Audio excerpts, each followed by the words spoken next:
This is from chapter 10 in Adya's book, The Direct Way. And this is a book on, the subtitle is 30 Practices to Evoke Awakening. And this is practice number 10. The spiritual heart's intimate connection with all life is how it's titled.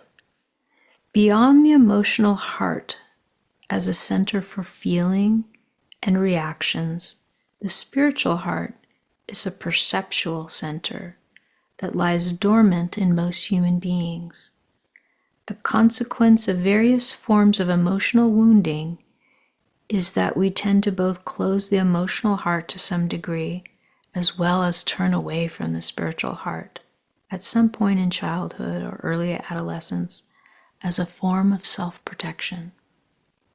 Such self-protection, while completely understandable, does not ultimately work because we end up closed-hearted and cut off from our inherent ability to perceive and experience the sublime nature of our shared unity with all of life, leaving an unintentional, self-inflicted wound.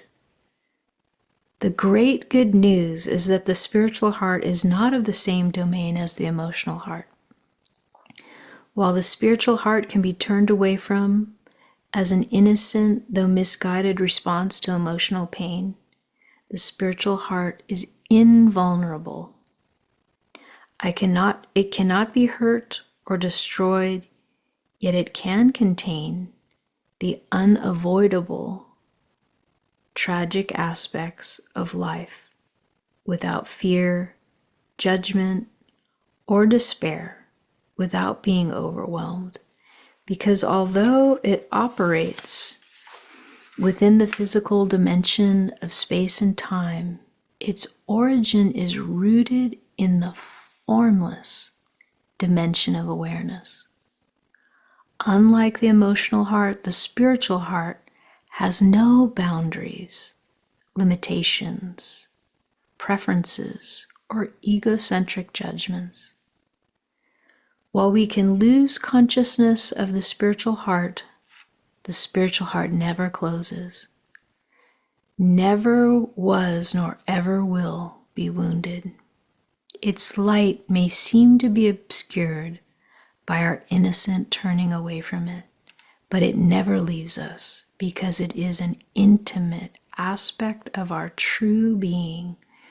It is here now, always, and already present whenever we turn toward it. So I invite you to join me as I read this practice number 10.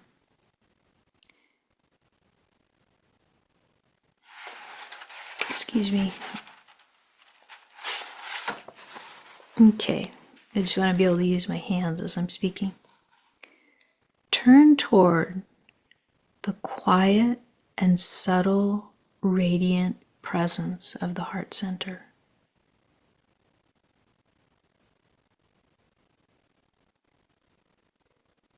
Its first glimmering arises as a faint, quiet whisper of presence in and around the heart.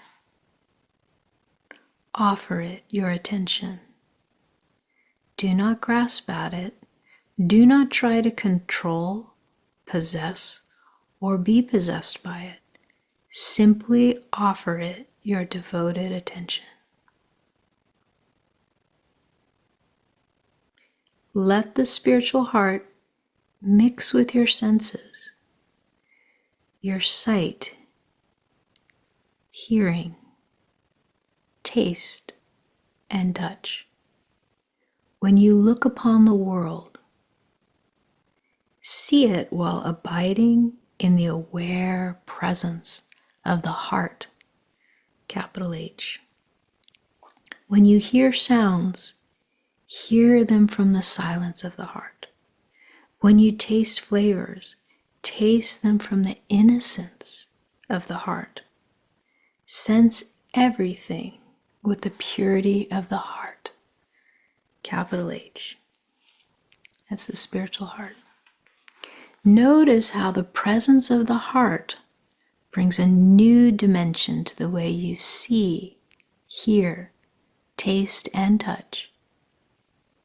Notice the increased intimacy, the feeling of closeness with all of life.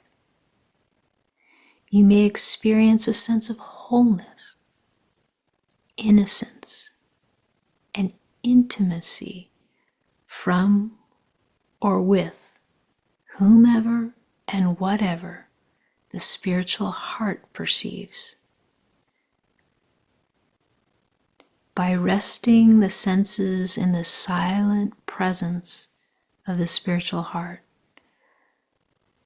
notice how they become increasingly acute and alive. By doing this practice, the senses will begin to work as a whole rather than individually, and the heart will begin to function through each, making the whole body, mind vivid and alive, intimately connected with all life.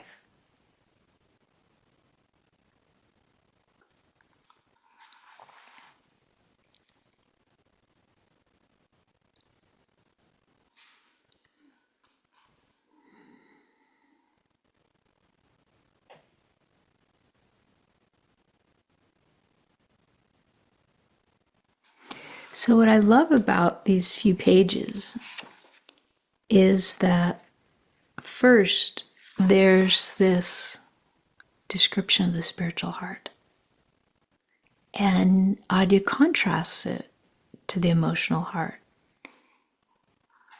And by contrast of the emotional heart, he gives it these descriptors. And so if you feel how you know the descriptors of spirit in contrast to our relative experience, you get a sense of how the spiritual heart fills in with these alive characteristics. The spiritual heart has no boundaries, limitations, preferences, or egoic judgments. We can lose consciousness of the spiritual heart. While we can lose consciousness of it, the spiritual heart never closes, never was, nor ever will be wounded. Its light may seem to be obscured by our innocent turning away from it, but it never leaves us because it is an intimate aspect of our true being. And so he describes this unique paradigm of the spiritual heart, and it contrasts to our experience of the limitations of the emotional heart. But that's the good news, is it's not limited like the emotional heart can tend to be at times.